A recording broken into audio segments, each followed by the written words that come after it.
नमस्कार, स्वागत है आप सभी का शिवाना आईएएस अकेडमी चंबा में।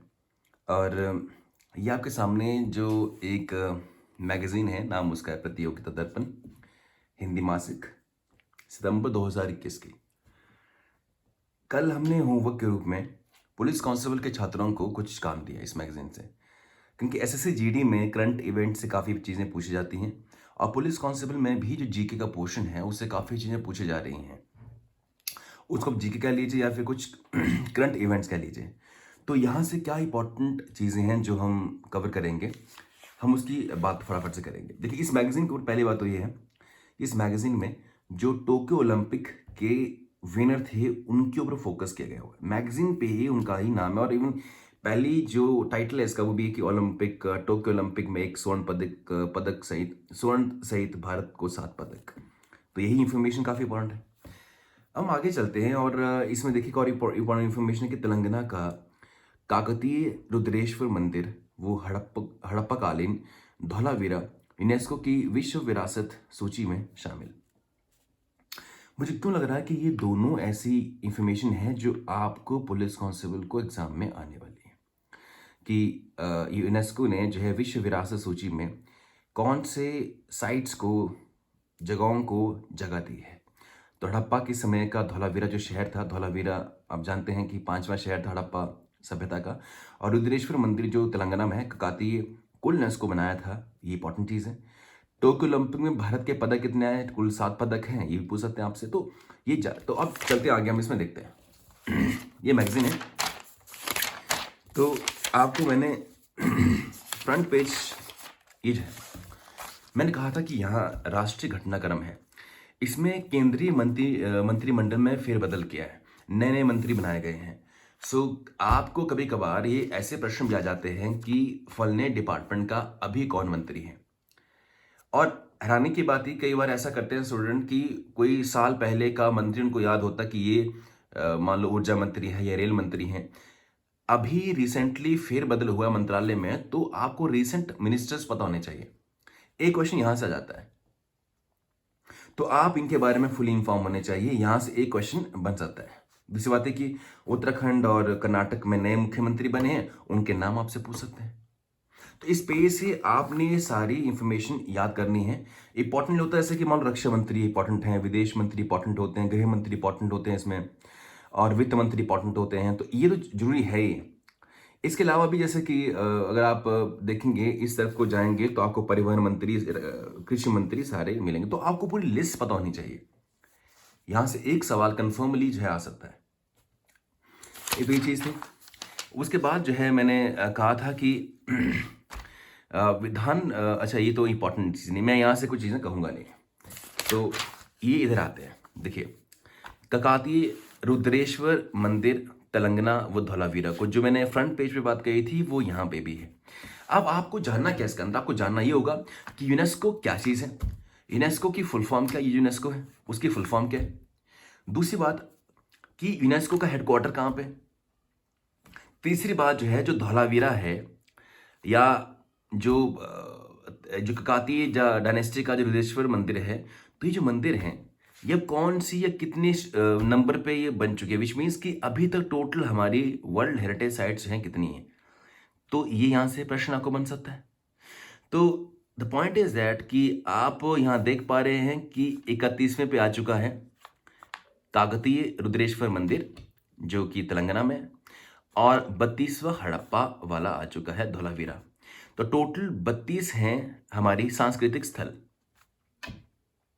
ऑलराइट, कल्चरल साइट्स, और प्राकृतिक में नेचुरल साइट्स हैं 7, और मिश्रित है 1। इन सबको जोड़ेंगे 32 और 7 होते 29 और 1 40 बन जाते हैं। तो टोटल वर्ल्ड हेरिटेज साइट्स हैं 40। सांस्कृतिक माने जैसे कि ताजमहल है, आगरा का जो किला है, ये सारे सांस्कृतिक है। माने डिफरेंट डिफरेंट राजा महाराजा यहाँ आए, उन्होंने कुछ क्रिएट किया यहाँ पे, बनाई कोई चीज़ें यहाँ पे, तो उस तरह के कल्चर को वो रिप्रेजेंट करती है। तो इसलिए जो है इस तरह से आप कह सकते हैं कि ये जो है वो इंपॉर्टेंट पड़ाव यहाँ का है। तो टोटल 40 है, सांस्कृतिक हैं 32, जो प्राकृतिक हैं नेचुरल हैं, जैसे कि देखिए काजीरंगा राष्ट्रीय पार्क। तो राष्ट्रीय पार्क जो है वो अंदर उसमें जानवर होते हैं, पेड़ पौधे होते हैं, हम कुछ नहीं करते। पार्क डजंट मीन दैट कि हम वहाँ पे जो है झूले लगाते हैं। तो आप जाने की ज्योग्राफी वाली क्लास के अंदर इसको कि नेशनल पार्क और वाइल्ड लाइफ सेंचुरी में क्या डिफरेंस है, आई डू थिंक कि आपको पता होगा। तो ये है चीज़ें। कंचनजंगा राष्ट्रीय पार्क जो है मिश्रित है, मैंने उसमें कुछ तरह की सांस्कृतिक भी चीज़ें उसमें ऐड की गई हैं और कुछ नेचुरल भी हैं। बहरहाल आप ही जान जाइए यहाँ से। तो ये है। इसके आगे मुझे एक चीज बड़ी इंपॉर्टेंट नजर आती है कि राष्ट्रीय के बाद अंतर्राष्ट्रीय घटनाक्रम जो है ये चीज, जैसे अगस्त 2021 में भारतीय को सुरक्षा परिषद का अध्यक्ष बनाया गया है। यूनाइटेड नेशन आप जानते हैं ना, यूएन यूनाइटेड नेशन संयुक्त राष्ट्र के कई अंग हैं। जैसे कि हम बात करेंगे तो जनरल असेंबली, बात हम करें तो सिक्योरिटी काउंसिल, तो उसको बोलते हैं सुरक्षा परिषद हिंदी में। फिर और तरह की भी हैं, socio economical council, trusteeship council, international court of justice, the secretariat. तो ऐसी कई तरह की ऑर्गेनाइजेशन है। तो सुरक्षा परिषद का काम होता है, सुरक्षा परिषद का काम होता है कि दुनिया के अंदर शांति बनाए रखना और एक तरह से एनफोर्समेंट करना जो लॉ एंड ऑर्डर्स हैं इंटरनेशनली। तो उसमें इंडिया को भी अध्यक्ष बनाया गया है। वेरी इंपॉर्टेंट, आपको पूछ सकते हैं एग्जाम के अंदर कि रिसेंटली सुरक्षा परिषद में किस देश को अध्यक्ष बनने का मौका मिला है। ऑप्शन ए, बी, सी और डी। भारत पे आपने क्लिक करना है। अब खैर यहाँ पे अब खास चीज़ नहीं है, जैसे कि कम्युनिस्ट पार्टी चाइना की जो है, जहाँ पे कम्युनिज्म है, कम्युनिस्ट पार्टी का रूल है, उसको 100 वर्ष हो चुके हैं। तो कई बार आ जाता है कि चाइना में किस पार्टी का शासन है, तो कम्युनिस्ट पार्टी, तो आपको पता होना चाहिए। ऑलराइट, हम बड़े आगे तो अफगानिस्तान में तालिबान आ गई, आपके एग्जाम में आने वाली चीज़ नहीं है।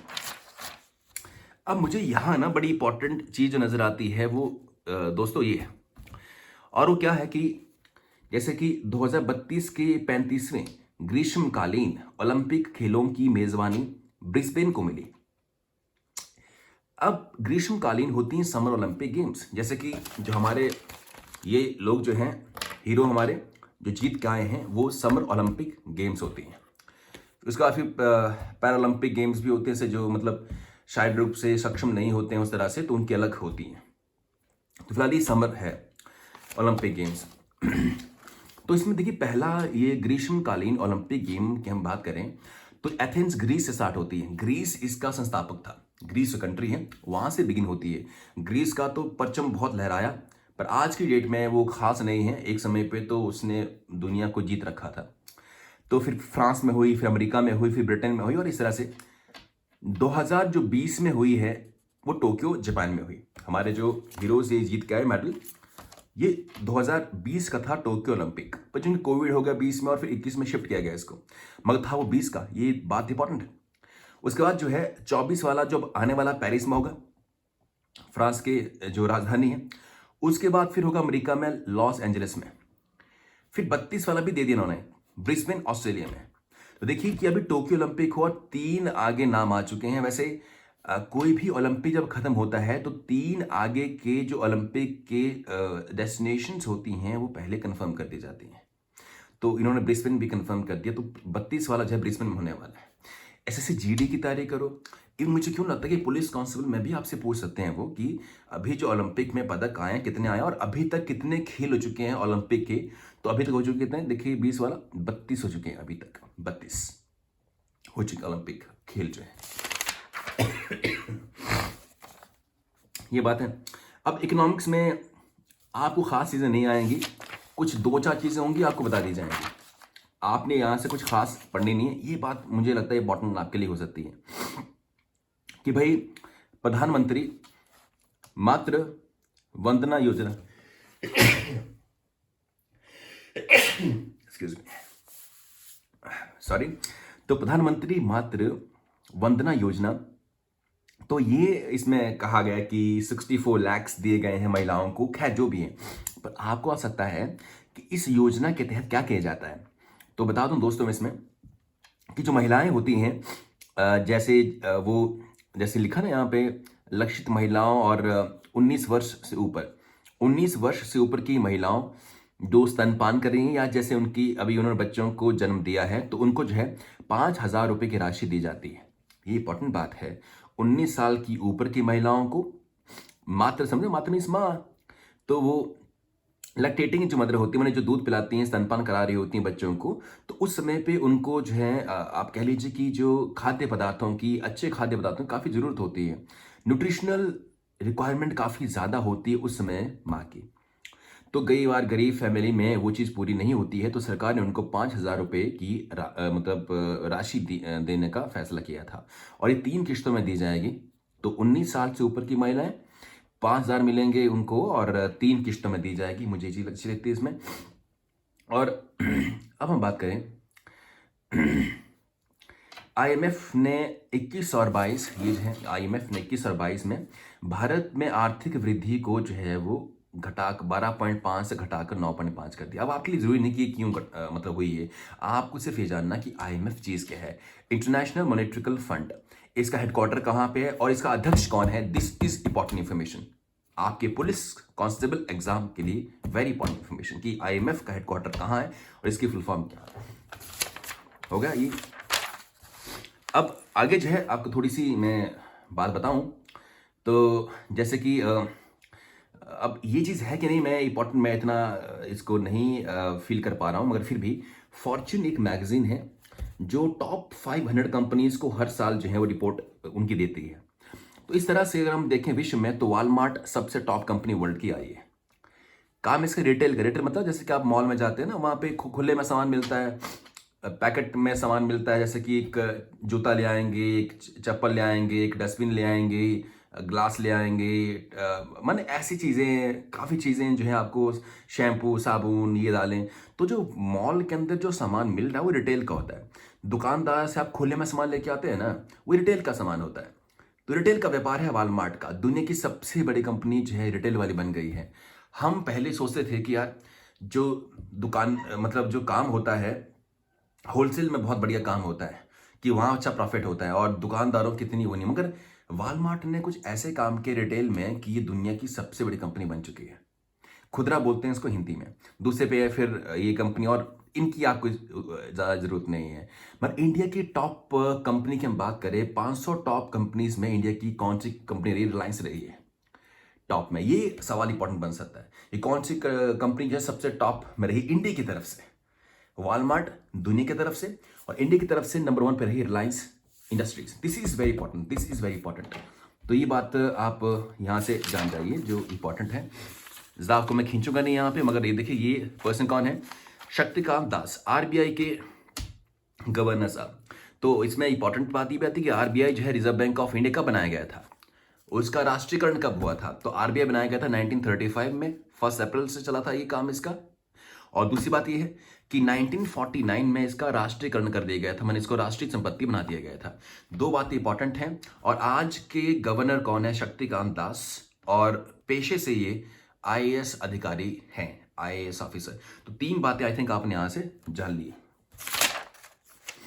फिर से कुछ लोगों की डेथ हुई है, या आप पुरस्कार की हम बात करते हैं, तो कान फिल्म फेस्टिवल की हम बात करें तो इसमें किस किसको पुरस्कार मिले, तो इनके अंदर आप थोड़ी सी इंफॉर्मेशन यहाँ से डाल सकते हैं किस किसको मिले यहाँ से।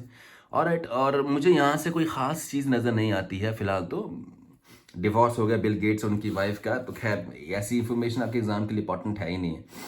यशपाल शर्मा जो थे वो क्रिकेट से जुड़े हुए थे, उनकी डेथ हुई, तो खैर अब ये भी इतनी हस्ती बड़ी नहीं है।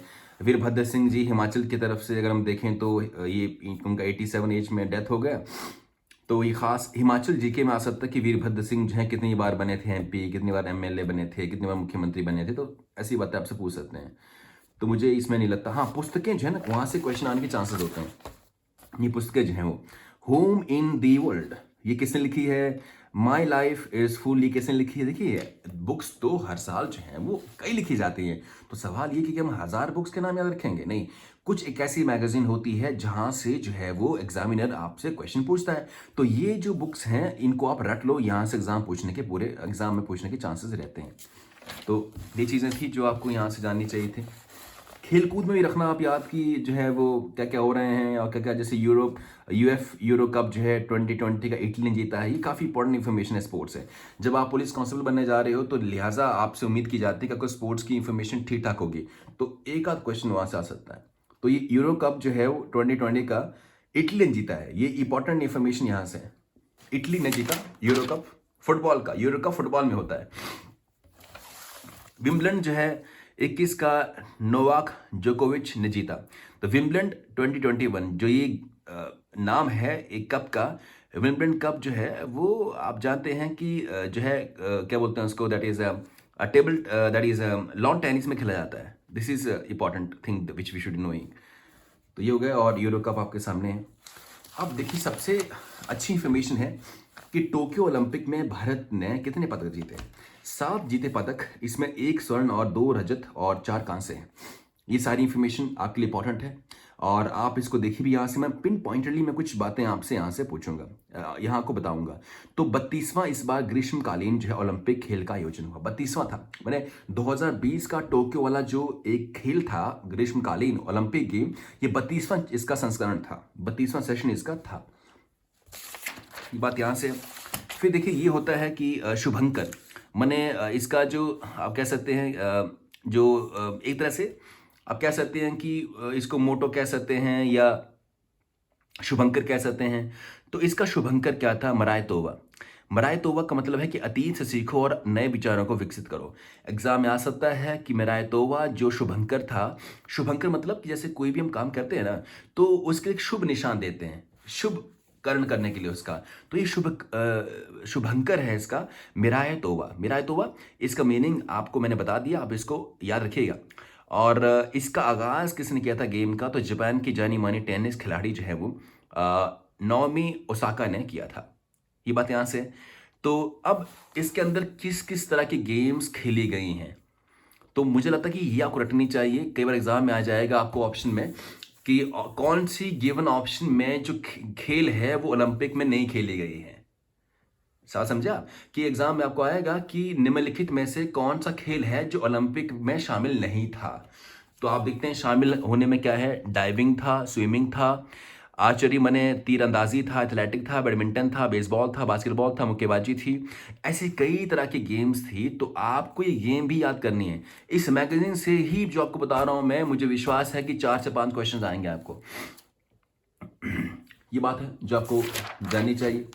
इसमें हमारे भारत के विजेता नीरज चोपड़ा ओलंपिक में लाए स्वर्ण पदक और हरियाणा से हैं। और ये इनकी थोड़ी सी कहानी है, बस आप इतनी बात याद रखिए। इसके अंदर 100 वर्षों के अंदर ओलंपिक इतिहास में एथलेटिक्स में पहली दफा ये स्वर्ण पदक लेके आए हैं। तो this is very great. Even great Milkha Singh ji ने, जो उसको हम फ्लाइंग सिख कहते हैं, उन्होंने कहा था कि बड़ा दुख है कि मुझे अभी तक, क्योंकि वो भी एथलेटिक्स से थे ना, उन्होंने कहा कि भाई मुझे दुख है कि अभी तक एथलेटिक्स में स्वर्ण पदक नहीं आया है, तो मेरा सपना कब पूरा होगा। इसलिए नीरज चोपड़ा ने जब ये पदक लाया तो उन्होंने डेडिकेट किया उसको स्वर्गीय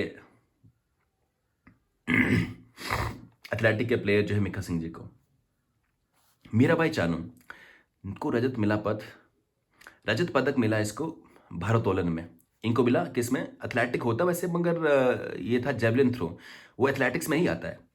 भारोत्तोलन में इन्होंने जो है रजत पदक जीता है। एथलेटिक्स मैंने इसमें इनका था जेवलिन थ्रो के अंदर, याद रखिएगा इसको। और ये भारोत्तोलन में है, मैंने भार उठाना आप जानते हैं कैसे करेंगे। तो ये अब इनके बारे में, तो मीराबाई चानू जो है वो है मणिपुर से, और मणिपुर की सरकार ने इनको डीएसपी भी वहाँ का बना दिया है। आई थिंक आईएएसपी कुछ बना दिया उनको वहाँ पे, डीएसपी है या एएसपी है। रवि दहिया को भी रजत पदक मिला और दैट इज़ वेरी ग्रेट। ये है हरियाणा से। बजरंग पूनिया भी जो है हरियाणा के ही जो हैं, तो हरियाणा ने तो नाम रोशन कर दिया। देखिए यहाँ हरियाणा, इधर हरियाणा, इधर हरियाणा, तो इस तरह से चीज़ें हैं। बाकी ये तो स्वर्ण और उसकी आ गई बात, बाकी भी जो है आप इसे जान ली चीज़ें। तो ये 4 नाम आपके लिए काफ़ी इंपॉर्टेंट है।